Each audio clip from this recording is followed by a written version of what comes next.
Hi everybody, my name is Christy, and it's a really honor to be here tonight. Most of the people that you think of speaking in front of you are great successes and are very honored in society. Me, on the other hand, I've made a lot of very, very poor choices in my life. But through those poor choices, it made me who I am today, and it gave me the compassion to help other women that have been through what I have been through, and a lot of women have been through a whole lot worse than I could ever imagine, as well as helping a lot of little dogs that have been through a lot worse than I could ever imagine. I didn't always start out this way.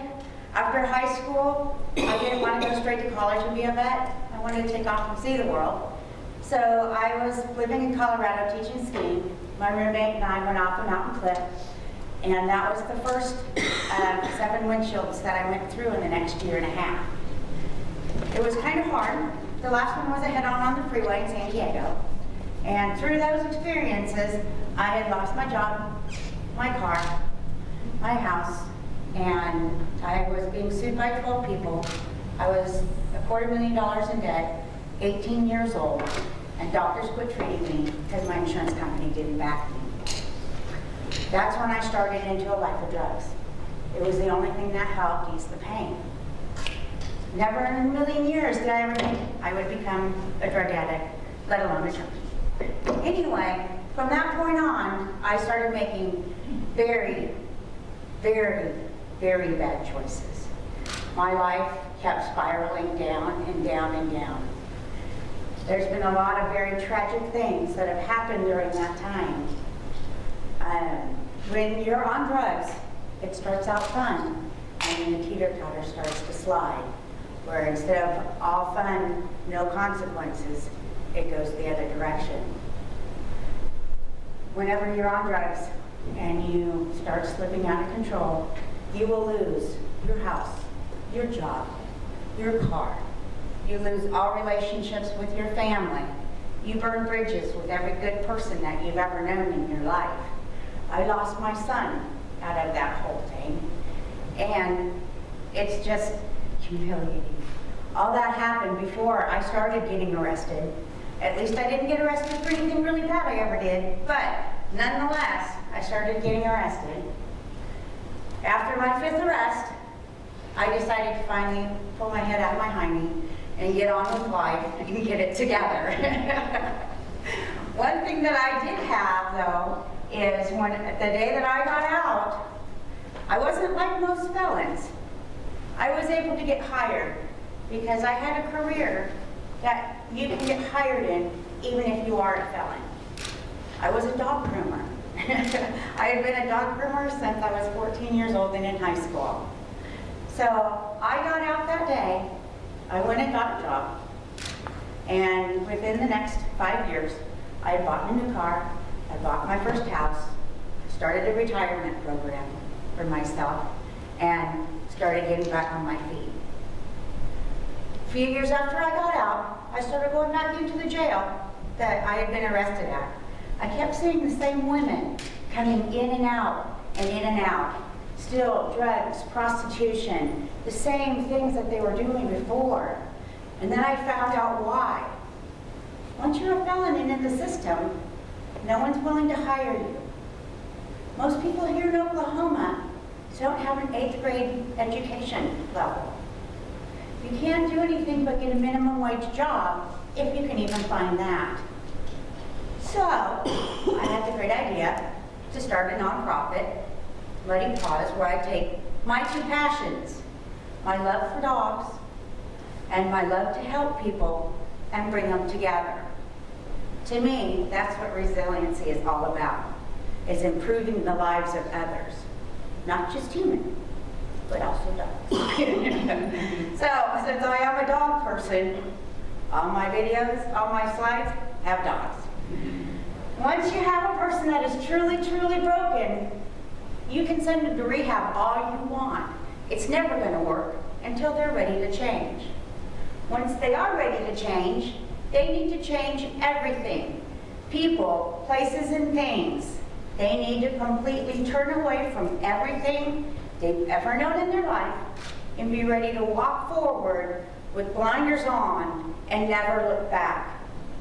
If you're broken, you'll be willing to give a new life a try. Once you start, once you're ready, you may be a little bit of a mess. The women in the background you'll see again. But just like Emily on the table, she's such a mess she can't even see. You don't even know where you're going when you start a new life. Because, like me, I didn't know a single straight sober person when I had gotten out of jail the last time. It's really hard to trust somebody that you don't even know. So you are walking in blind. Once you come out, the goal is to be clean, feel brand new, and be confident. Confidence is huge to build up in somebody. That's what will make them successful. So how do you rise up? It takes a lot more than just learning a career. To rise up, you have to realize what women need that have been broken down. You have to build up their confidence. You have to give them an education. You have to give them a career. You have to make them proud of themselves. Being proud of yourself is something that is really hard to do. Also, learning to accept help from a stranger and not consider it being, that they're taking pity on you or being a charity is another big thing. It can be hard to be humble. So, we work with little rescue dogs as well. Our rescue dogs are just like our women. The women in prison, everybody in prison, they just want to sweep them under the floor and get rid of them so that society doesn't have to deal with them. The dogs that we use have been in shelters and puppy mills, and they're usually on the euthanasia list before we get them out and bring them to work with the women. So, they're both broken, they don't trust the soul, they're just a downright mess when they come. Dog training and starting women over are a lot alike. Positive reinforcement, something none of them are used to. Learning boundaries, being consistent, and being positive. You don't want to be a negative in their lives. For the first time ever, they actually have positive rewards to start building self-esteem. Teaching these women a career. The dogs look great, they get adopted, the women start to feel great, they have molded a little life and made a life beautiful. That means a lot. Along the way, it takes a lot of teaching, a lot of coaching, and a lot of tender loving care. People that have never known that's life, it's hard for them to accept. I didn't know that there was such a thing as a fear of success. I had no idea that fear of success was real, but it really is.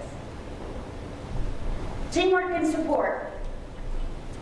Support is what is needed from everybody in your community. They say it takes a village to raise a child, it takes a community to change a felon.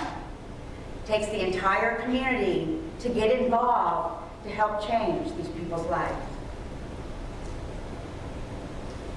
Most important piece of changing a life and bringing them back up is to have them share and give back.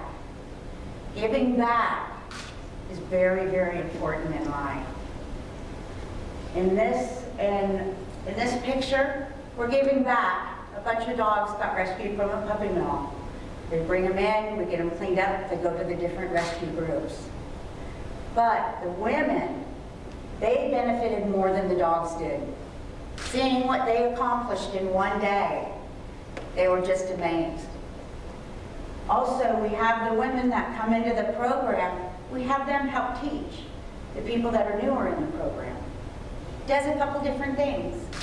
It builds their self-esteem, gives them self-worth, makes them feel honored that somebody's asking them for advice. Something that's probably never happened in their lives. Also, it lets them see how far that they've come on their journey to a new life. So always giving back And once you make it and are successful, you still need to give back. Happy endings. This is what we like to see. We like to see dogs' lives changed, women's lives changed for the better. So this woman had been in prison 3 times. She's now one of my managers. Her life has been changed so much. She's raising her daughter's children. And they were in prison together. They did drugs together. Her children are raised by her mother. It's a never-ending cycle. I call it the incarceration cycle. I have a lot of women that are in prison with their daughters and their mothers because it's a generational thing. It's just the way it is. It's just what you do. That's how you make a living. So that incarceration cycle needs to end.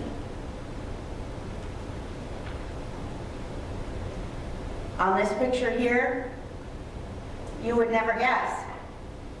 She had been in prison for 7 years. The dog had been in rescue for 2 years without having a home. They met each other and they fell in love with each other.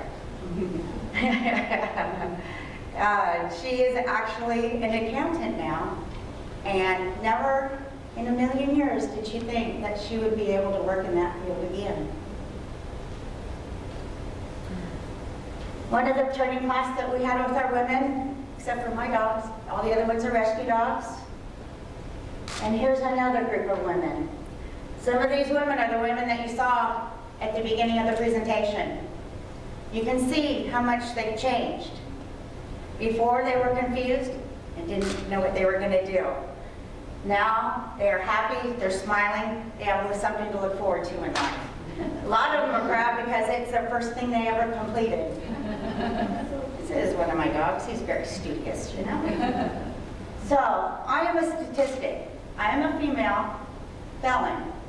For me to make it is a big deal. I never thought so, though.